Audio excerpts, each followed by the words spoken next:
Hello everyone, welcome to V4U affairs. V4U affairs की इस video में हम अपना पार्ट 2 कंटिन्यू करेंगे। माउंटेन्स ऑफ इंडिया का, भारत के पहाड़ों का पार्ट 2 कवर करेंगे। इसमें हम मेनलैंड इंडिया के पहाड़ कवर करेंगे। हमने फर्स्ट पार्ट में देखा नॉर्थ के पहाड़ देखे, हमने नॉर्थ ईस्ट के पहाड़ देखे। नॉर्थ के पहाड़ में हमने फिर ऊपर, उसके ऊपर बियॉन्ड हिमालयाज भी देखे, ट्रांस हिमालय जिनको बोलते हैं। तो अब हम करेंगे मेनलैंड इंडिया के पहाड़। चलिए स्टार्ट करते हैं। सबसे पहले मैं आपको बता दूं, सबसे पहले हम इसमें जो कवर करेंगे वो करेंगे अरावली हिल्स, उसके बाद करेंगे विंध्यास, फिर उसके बाद सतपुराज, फिर वेस्टर्न घाट्स, फिर ईस्टर्न घाट्स। तो ये करके हम एक एक पहाड़ को कवर करेंगे। तो सबसे पहले अरावली हिल्स से स्टार्ट करेंगे। ये देखिए अरावली हिल्स आपको यहाँ कहीं पे दिख रही है, ये दिख रही है यहाँ पे। तो ये एरिया आता है दिल्ली में, यहाँ से ये स्टार्ट होती है। मान लो ये यहाँ पे दिल्ली है और ऐसे चलते हुए ये पाकिस्तान की साइड जाती हैं। पाकिस्तान में नहीं जाती हैं, पाकिस्तान की साइड चलती हैं और ये यहाँ पे ख़त्म हो जाती हैं। जो एरिया है ये यहाँ पे ख़त्म हो रही है, इसको गुजरात बोलते हैं। तो दिल्ली से स्टार्ट हुई, हरियाणा में गई, हरियाणा से राजस्थान गई, राजस्थान से ये गुजरात में आके ख़त्म हो जाती हैं। तो ज़्यादा बड़े बड़े इसके यहाँ पे पहाड़ नहीं होते हैं, छोटे छोटे होते हैं। तो इसीलिए अब हम इनको पहले अरावली माउंटेन्स बोलते थे, अब इनको हिल्स बोलते हैं क्योंकि इनकी हाइट बड़ी कम रह गई है। तो इतना समझ आया मैप में आपको कहाँ से स्टार्ट होती हैं और कहाँ तक जाती हैं। दिल्ली से स्टार्ट होकर गुजरात तक जाती हैं। चलिए आगे फर्दर इन्फॉर्मेशन इसकी बताता हूँ मैं आपको। ये ओल्डेस्ट फोल्ड माउंटेन्स हैं। तो सबसे दुनिया के ओल्डेस्ट फोल्ड माउंटेन्स कौन से हैं? अरावली हिल्स ही हैं और इनको रेजिडुअल माउंटेन्स भी बोला जाता है। फिर ये दिल्ली से स्टार्ट होकर गुजरात, मैंने अभी बताया 800 किलोमीटर्स तक इनकी रेंज है। मतलब ऐसा है, बीच में यहाँ पे पहाड़ है मान लो, और बीच में फिर नहीं है, काफ़ी दूर तक फिर पहाड़ हैं, फिर नहीं है। तो ऐसे रहता है इनका। जो इनकी एवरेज हाइट है वो बड़ी कम है, 400 to 600 मीटर ही है। और जो इसका हाईएस्ट पीक है, ये गुरु शिखर है, ये 1722 मीटर का है। और ये कहाँ पे है? माउंट आबू में है, राजस्थान में। और एक और चीज़ याद रखिएगा, माउंट आबू में एक टेम्पल है, बहुत फेमस टेम्पल, जिसका नाम है दिलवारा टेम्पल। ये बहुत इंपॉर्टेंट है, एग्जाम में काफ़ी बार आया है। दिलवारा टेम्पल कहाँ पे है? ये है माउंट आबू, राजस्थान। ठीक है, चलिए ये हमारा अरावली हिल्स का इतना ही है। आपको हाईएस्ट पीक याद रखनी है और ओल्डेस्ट फोल्ड माउंटेन्स है ये, और कहाँ से कहाँ तक जाते हैं। ठीक है, हमने अरावली कवर कर लिया है। अब हम चलेंगे विंध्यास पे। आपको दिख रहा है ये विंध्यास यहाँ पे कहीं पे स्टार्ट हो रहा है, ये यहाँ पे स्टार्ट हो रहा है और यहाँ पे एंड हो रहा है। तो ये कौन सा एरिया आता है आपको पता होना चाहिए। विंध्यास जो है, अगर मैं ये मान लूँ ये विंध्यास है, तो ये एरिया है जहाँ पे मैंने ये टच करा है, ये हमारा साउथ ऑफ गुजरात है। गुजरात के साउथ से स्टार्ट होता है ये, मतलब मान लो आप गुजरात से ही स्टार्ट होता है, साउथ में कंफ्यूज मत हो। तो गुजरात से स्टार्ट होता है, गुजरात से चलते हुए ये एमपी क्रॉस करता है, एमपी से चलते हुए लास्ट जो जहाँ पे इसकी रेंज है ये है बिहार। बिहार के सासाराम तक जाता है ये, और वहाँ पे उसको बोला जाता है बिहार में कैमूर हिल्स के नाम से भी विंध्यास रेंज को जाना जाता है बिहार में। तो अगर क्वेश्चन आए कि कैमूर हिल्स कौन सी हैं, तो वो विंध्यास रेंज में ही आती हैं, वो कोई अलग हिल्स नहीं है। उसको विंध्यास रेंज को ही बिहार में क्या बोला जाता है? कैमूर हिल्स। ठीक है, तो आपको लोकेशन पता चल गई कहाँ से गुजरात से बिहार तक जाता है। तो ये चीज़ इंपॉर्टेंट बनती है। चलिए स्लाइड से और बाकी इंफॉर्मेशन देखते हैं। गुजरात से स्टार्ट हुआ, बिहार के सासाराम तक गया और इसकी जो रेंज है 1200 किलोमीटर्स तक है। वही इसमें भी ऐसा ही है, बीच में पहाड़ नहीं है, बीच में है, स्टार्टिंग से है, फिर नहीं है काफ़ी दूर तक, फिर नहीं है। तो ऐसे रहता है। जो इसकी एवरेज हाइट है वो बहुत कम है, 300 मीटर to 650 मीटर ही है। और बिहार में इसको बोला जाता है कैमूर हिल्स, अभी मैंने बताया आपको। और जो इसका हाईएस्ट पॉइंट है वो सद्भावना शिखर है, इसको गुडविल पीक भी बोलते हैं, और इसकी हाइट है 752 मीटर्स फ्रॉम सी लेवल। अब हमारा अरावली हो गया है, विंध्यास हो गया है। सतपुरा स्टार्ट करने से पहले मैं आपको ये बताना चाहता हूँ कि देखो 2 रिवर्स हैं, ये देखिए, ये विंध्यास के बीच से और ये सतपुरा के बीच से ये 2 रिवर जाती हैं। एक का नाम जो विंध्यास और सतपुरास के बीच में है, इसको नर्मदा बोलते हैं, जो ये रिवर है।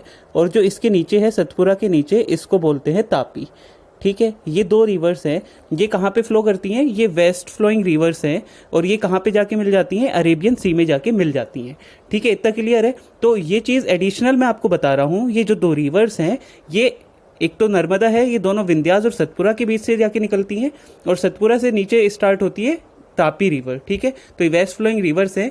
तो बहुत इंपॉर्टेंट एग्जाम के लिए भी, और रिवर्स का टॉपिक है, बहुत आसानी से हो जाएगा अगर आपको माउंटेन्स पता है तो चलिए बस यही बताना था मुझे। अब हम सतपुरा पे आते हैं। देखिए ये सतपुरा आपको यहाँ पे दिख रहा है कहीं पे, यहाँ से स्टार्ट होता है, एक सेकेंड, ये यहाँ से आपको स्टार्ट होता हुआ दिख रहा है और यहाँ तक जाता है। मैं बताता हूँ इसको, ये यहाँ पे बता देता हूँ। जैसे ये मान लो ये यहाँ पे सतपुरा है, यहाँ से स्टार्ट हुआ, जहाँ से स्टार्ट होता है उस स्टेट का नाम है गुजरात। ये गुजरात के साउथ से स्टार्ट होता है और कहाँ तक जाता है, ये जाता है छत्तीसगढ़ तक। ठीक है, तो ये कहाँ से स्टार्ट हुआ, गुजरात के साउथ से स्टार्ट होके छत्तीसगढ़ तक जाता है। और सतपुरा को अलग अलग जगह पे अलग अलग नाम दिया गया है। मतलब सतपुराज हिल्स को गुजरात में राजपीपला हिल्स भी बोला जाता है। ठीक है, और बीच में जैसे जो एमपी स्टेट हुआ, एमपी स्टेट से होते हुए गुजरेगा ये, और महाराष्ट्र को भी टच करता है, नॉर्थ के महाराष्ट्र को भी टच करता है। तो ये आगे जाके छत्तीसगढ़ में जाता है। तो एमपी में और नॉर्थ ऑफ महाराष्ट्र में इसको क्या बोला जाता है, महादेव, महादेव के नाम से बोला जाता है। ठीक है, महादेव के नाम से बोला जाता है।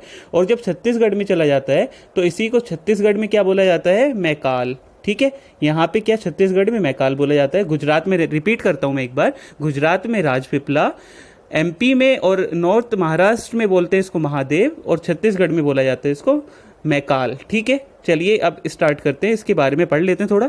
सतपुरा, सत मतलब होता है 7, तो ये 7 माउंटेन्स की एक सीरीज है 900 किलोमीटर लंबी। तो स्टार्ट वैसे ही होती है, कुछ दूरी तक का माउंटेन्स है, फिर नहीं है, फिर है, फिर नहीं है, तो ऐसे चलता है। और इसका सबसे हाईएस्ट पीक क्या है, धूपगढ़। तो ये जितनी भी रेंजेस पढ़ा रहा हूँ इनका हाईएस्ट पीक तो आपको पता ही होना चाहिए। तो इसका क्या है, धूपगढ़ है। और ये कहाँ पे पड़ता है, ये महादेव हिल्स, मतलब महादेव कहाँ पे बोला जाता है, एमपी और नॉर्थ महाराष्ट्र में। तो एमपी में पड़ता है ये धूपगढ़। और ये अभी मैंने बताया आपको नर्मदा और तापी रिवर के बीच में ये है सतपुरा रेंज। ठीक है, और इसको राजपीपला, महादेव और मैकाल कहाँ कहाँ बोला जाता है ये भी मैंने बता दिया है। ठीक है, अब इतना क्लियर हो गया आपके। अब हमने क्या क्या कर लिया, हमने अरावली हिल्स कर ली हैं। ठीक है, अभी एक सेकेंड, ये देखिए अरावली हिल्स हो गई हमारी, विंध्यास हो गया, सतपुरा भी हो गया है। अब हम क्या करेंगे, अब हम एक तो ये वेस्टर्न घाट्स पढ़ेंगे और ईस्टर्न घाट्स पढ़ेंगे। ठीक है, राइट। अब देखिए क्या होता है, जो हमारा वेस्टर्न घाट्स है और ईस्टर्न घाट्स है, सबसे पहले हमें इन दोनों के बीच में डिफरेंस पता होना चाहिए। एक तो आपको दिख रहा है वेस्टर्न घाट्स किसमें, अरेबियन सी को टच कर रहा है, ये देखिए यहाँ पे ये अरेबियन सी है। ईस्टर्न घाट किसको टच कर रहा है, इसको बे ऑफ बंगाल को, बंगाल की खाड़ी को टच कर रहा है। ठीक है, सबसे पहला डिफरेंस तो क्या हो गया, ये क्या कर रहा है, ये अरेबियन सी को टच करता है, जस्ट ए मिनट, हाँ ये अरेबियन सी को टच करता है और ये बंगाल की खाड़ी को टच करता है। ठीक है, अब जो वेस्टर्न घाट्स के माउंटेन्स हैं, जो वेस्टर्न घाट्स के माउंटेन्स हैं वो उनके बीच में जो डिस्टेंस है वो कम है। जैसे यहाँ से स्टार्ट हुए, मान लो ऊपर से स्टार्ट हुए, अब यहाँ पे बीच में पहाड़ हैं और थोड़ी दूर तक नहीं है, फिर है, फिर नहीं है, तो इनके बीच में जो गैप है वो कम है। और जो ईस्टर्न घाट्स के माउंटेन्स होते हैं, जैसे ये हैं, यहाँ पे माउंटेन्स हैं, काफ़ी दूर तक नहीं है, फिर हैं, तो इनमें गैप ज़्यादा होता है। सेकंड डिफरेंस ये है। एक दूसरा डिफरेंस जो बहुत इंपॉर्टेंट है वो ये है कि वेस्टर्न घाट्स ना, जैसे यहाँ से साउथ से, मतलब गुजरात से स्टार्ट होते हैं, अभी मैं बताऊंगा कहाँ से स्टार्ट होंगे, गुजरात से स्टार्ट हुए और कहाँ तक होते हैं, ये पूरा का पूरा यहाँ तक केरला तक आते हैं। ठीक है, केरला तक आते हैं ये वेस्टर्न घाट्स। अब क्या होता है इसमें ये होता है कि अगर जैसे यहाँ से ऊपर से स्टार्ट हुए और नीचे तक आ रहे हैं, ठीक है, तो ऊपर से नॉर्थ से साउथ की तरफ आते हुए इनके माउंटेन्स की हाइट बढ़ती है। इसीलिए हमें जो इस वेस्टर्न घाट्स का हाईएस्ट पीक मिलता है वो केरल में मिलता है, और ईस्टर्न घाट्स में उल्टा होता है, इसकी हाइट्स ऊपर जाते हुए बढ़ती है। मतलब यहाँ पे अगर साउथ से हम नॉर्थ में जाएंगे तो हाइट माउंटेन्स की इंक्रीज होगी। ये एक चीज़ क्लियर है, ये बहुत ज़्यादा इंपॉर्टेंट डिफरेंस था जो मैंने अभी आपको बताया। ठीक है, इसीलिए ईस्टर्न घाट्स का जो पीक है, जो पीक मिलता है वो आंध्रा में मिलता है, वो तमिलनाडु में नहीं मिलता है। ठीक है, तो ये चीज़ मुझे इनके डिफरेंस आपको बताने थे। और इनकी वेस्टर्न घाट्स के माउंटेन्स की हाइट ज़्यादा होती है, ईस्टर्न घाट्स की कंपैरेटिवली कम होती है। तो चलिए अब स्टार्ट करते हैं, वेस्टर्न घाट्स पढ़ते हैं। एक तो सबसे पहली चीज़ जो बहुत इंपॉर्टेंट है, पूरे वेस्टर्न घाट को हम यूनेस्को वर्ल्ड हेरिटेज साइट का दर्जा मिला हुआ है, यूनेस्को ने अप्रूव किया हुआ है। तो वेस्टर्न घाट पूरा का पूरा, इसके अंदर जो जो बायोस्फीयर रिजर्व आएंगे, टाइगर रिजर्व आएंगे, नेशनल पार्क आएंगे, वो सब अपने आप वर्ल्ड हेरिटेज साइट का हिस्सा हो जाएंगे, सबसे पहली चीज़। और दूसरा, महाराष्ट्र और कर्नाटक में इनको सह्याद्री बोला जाता है, बहुत इंपॉर्टेंट है। अगर वेस्टर्न घाट्स को नाम लिया जाएगा महाराष्ट्र में तो क्या बोलेंगे महाराष्ट्र वाले लोग, और कर्नाटक वाले वो बोलेंगे सह्याद्री। ठीक है, और इसकी जो हाईएस्ट पीक है वो अनाईमुडी है, ठीक है, अनाईमुडी, और ये पेनिनसुलर इंडिया की है, ना केवल इसकी वेस्टर्न घाट की बट कि पूरा जो पेनिनसुलर इंडिया है उसकी जो हाईएस्ट पीक है वो अनाईमुडी ही है, पेनिनसुलर इंडिया की, ठीक है। नीलगिरी हिल्स जो है, नीलगिरी बायोस्फीयर रिजर्व भी मैंने पढ़ाया था आपको, जो नीलगिरी हिल्स है वो केरल और तमिलनाडु तक फैली हुई है, केरल से तमिलनाडु तक फैली हुई है। और ईस्टर्न घाट, एक और चीज बताता हूँ, ईस्टर्न घाट और वेस्टर्न घाट जहाँ पे मिलते हैं, ठीक है, जिस पॉइंट पे मिलते हैं, दोनों मिलते हैं नीचे आके, वो केरल में मिलते हैं, और केरल में उस चीज का नाम क्या है, वो नीलगिरी हिल्स ही है। ये दोनों नीलगिरी हिल्स पे आके मिलते हैं, ठीक है। अब जो मैं एक चीज बताता हूं मैं आपको, जो अनाईमुडी है ना, जो ये अनाईमुडी है, जो इसकी हाईएस्ट पीक है, ये कैसे फॉर्म होती है, ये चीज मैं बताता हूं आपको मैप से, ठीक है।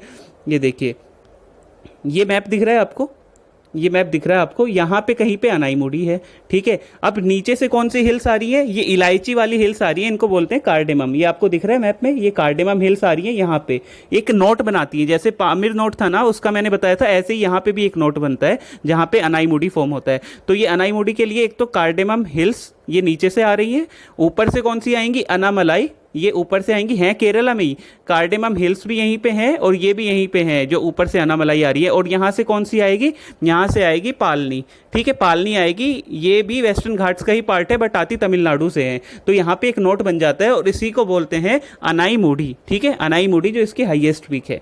तो ये मैंने बता दिया आपको, ये मैंने आपको बताया। अनाईमलाई जो हिल्स है वो भी केरल की है, पालनी वो तमिलनाडु से आती है, और कार्डेमम जो नीचे से आती है, ठीक है। ये मिलके यहाँ पे अनाईमुडी बन जाता है, ठीक है। इतना क्लियर होगा। अब हमारा हो गया है, हमारा वेस्टर्न घाट भी क्लियर हो गया है। तो अब हमारा बस बचा है ईस्टर्न घाट्स। ईस्टर्न घाट के बारे में पढ़ लेते हैं, ज़्यादा कुछ नहीं है, मैंने आपको बताया ये इसकी हाइट कहाँ से कैसे इंक्रीज होती है। इसको जब साउथ से नॉर्थ में जाते हैं तब इसकी हाइट इंक्रीज होती है। तो ये उड़ीसा तक जाता है, मतलब उड़ीसा से ऊपर से स्टार्ट कर लो या नीचे से स्टार्ट कर लो, उड़ीसा से स्टार्ट होते हुए ये तमिलनाडु तक आता है, वैगई तक का आता है, इसकी जगह है जहाँ पे ये आता है तमिलनाडु में, ठीक है। और आंध्रा में इसको क्या बोला जाता है, दो नामों से फेमस है ये, या तो नल्लामलाई बोलते हैं या इसको पालकोंडा बोलते हैं, ठीक है। और इसका जो हाईएस्ट पीक है वो अरमाकोंडा है, ये आंध्रा में है, ठीक है, ये याद रखना है। ये कहाँ पे है, अरमाकोंडा कहाँ पे है, ये आंध्रा में है, और इसकी हाइट क्या है 1680, ठीक है। और ये सेकंड हाईएस्ट पीक है पेनिनसुलर इंडिया का। पहला कौन सा है, पहला अनाईमुडी है, उसके बाद अरमाकोंडा आता है, ठीक है। इतना क्लियर होगा।